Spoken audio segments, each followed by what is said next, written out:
How to fix Doordash won't let me redeem gift card. So the very first thing you want to do is to head over to your app store. In the source bar, search for Doordash. Move ahead to this application. Right here, instead of open, if it shows the option of update, then your application is not up to date, and it might be one of the reasons that you are facing this issue. In this case, all you want to do is tap on update and update your application to the latest version.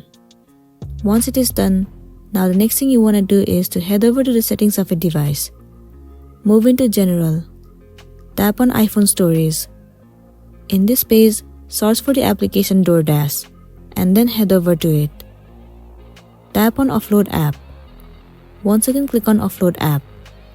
Well, it will clear the cache and the storage of this application.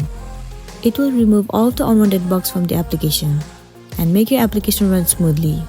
It might also fix the issue that you have been facing, and then you'll be good to go. So that's it, and this is simply how you can fix Doordash won't let me redeem gift card. I really hope this video is going to be helpful for you. Thank you for watching it till the end.